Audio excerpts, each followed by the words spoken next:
आवाज express YouTube वाहिनी, आपल्या मनातली सर्वसामान्य जनातली। दादर स्थानकाचं नाव चैत्यभूमी करण्यात अडचण काय? कल्याण कसारा कर्जत रेल्वे प्रवासी संघटनेचा शिंदे सरकारला संतप्त सवाल। कोणतीही मागणी नसताना मुंबईतील रेल्वे स्थानकांची नावं बदलणारे शिंदे, फडणवीस, अजित पवार सरकारला दादर रेल्वे स्थानकाचे नाव चैत्यभूमी करण्यात नेमकी अडचण काय आहे? करोडो आंबेडकरी अनुयायींची दादर रेल्वे स्थानकाचं नाव चैत्यभूमी करावं ही कित्येक वर्षांची मागणी आहे। मात्र हा ठराव न करण्यामागे देवेंद्रजी फडणवीस या तुमचा कोणता नरेटिव्ह आहे, असा संतप्त सवाल कल्याण कसारा कर्जत रेल्वे प्रवासी संघटनेचे सरचिटणीस व बोधामृतचे संपादक श्याम उबाळे यांनी केलाय। कल्याण कसारा कर्जत रेल्वे प्रवासी संघटना आणि साप्ताहिक बोधामृत तर्फे रेल्वे प्रशासन, राज्य सरकार आणि केंद्रीय गृहमंत्री यांच्याकडे गेली 8 ते 9 वर्ष पत्रव्यवहार करूनही त्याला टोलवाटोलवीची उत्तरं दिली जात आहेत। दादर रेल्वे स्थानकाला चैत्यभूमी नाव द्यायला बऱ्याच आंबेडकरी विचारांच्या संघटनांनी आंदोलनं केली आहेत। मात्र सत्ताधारी भाजपा सरकार असेल व महाराष्ट्रातील सत्ताधारीसह सध्याच्या विरोधी राजकीय पक्षही याबाबत जातीयवादी मानसिकतेतूनच छुपा विरोध करतोय। रेल्वे स्थानक नामकरणात काहीतरी तकल्यादूज असे, स्थानिक अस्मिता दुखावली जाईल व स्थानिक रहिवासी यांचा विरोध अशी बालिश कारणे याआधी पुढे केली गेली आहेत। दादर मुंबईत स्थानिक टक्का उरलाय किती? कोणाची अस्मिता जपताय? दादर मुंबईत सगळ्या परप्रांतीयांनी हातपाय पसरले।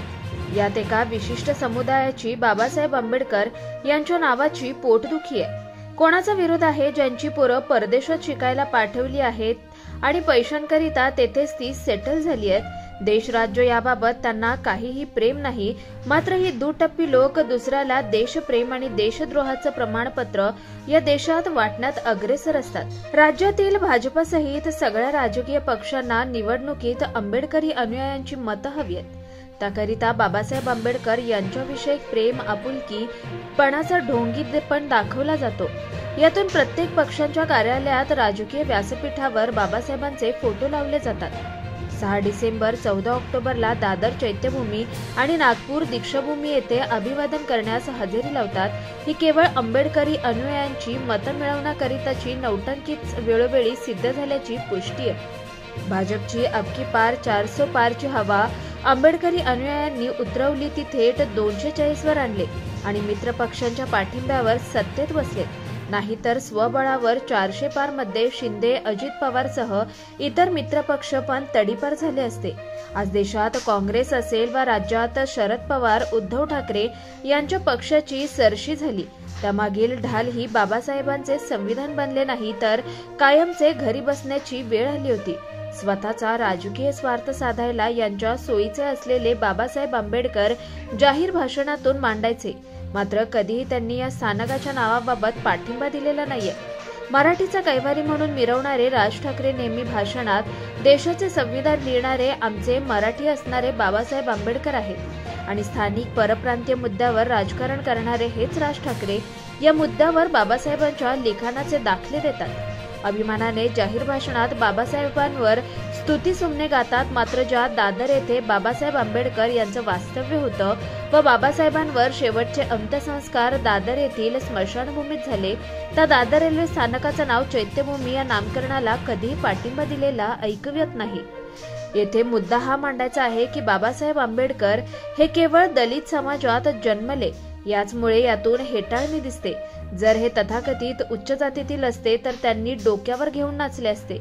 ब्रिटिशकालीन आणि मोगलांचे अस्तित्व खुणा नकोत म्हणून त्या काळातील नावे बदलण्याचा सपाटा देशभर सध्या भाजप आणि त्यांच्या विचारसरणीचे सरकार करत आहे। या देशाचे संविधानातील मार्गदर्शन तत्वांना पायदळी तुडवण्याचं काम होत आहे। या रेल्वे स्थानकातील दर्जा सुधारावा, तेथे सर्वसामान्य रेल्वे प्रवाशाला मूलभूत सुविधा उपलब्ध व्हाव्यात, याबाबत सत्ताधिकाऱ्यांना काही पडलेलं नाहीये।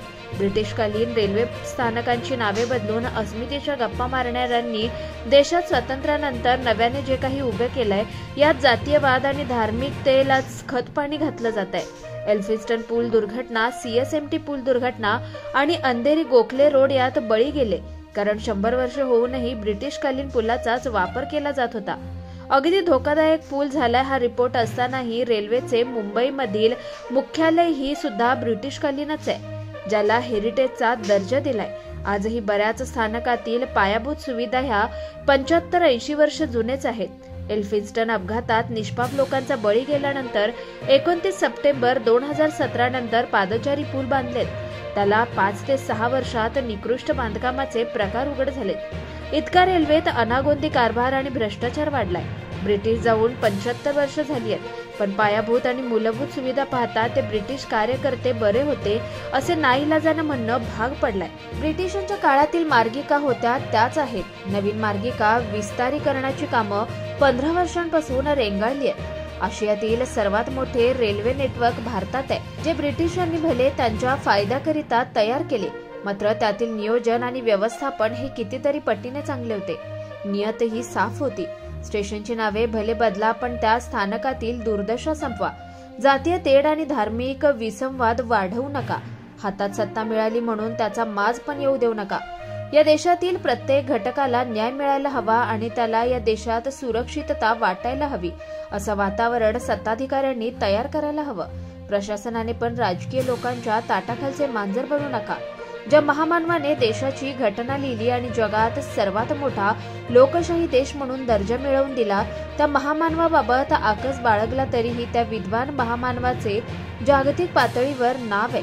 त्यांच्या नावाने परदेशात विद्यापीठ आहेत. मात्र जर आपल्या बहुमताचा आणि सत्तेचा वापर करून मुंबईतील रेल्वे स्थानकांची जुनी नावं बदलणार असाल तर दादर स्थानकाचं नावही त्वरित बदलण्यास मंजुरी द्यावी आणि विधानसभा अधिवेशनात मुख्यमंत्री एकनाथ शिंदे यांनी ठराव आणावा असे आवाहन कल्याण कसारा कर्जत रेल्वे प्रवासी संघटनेने केलं.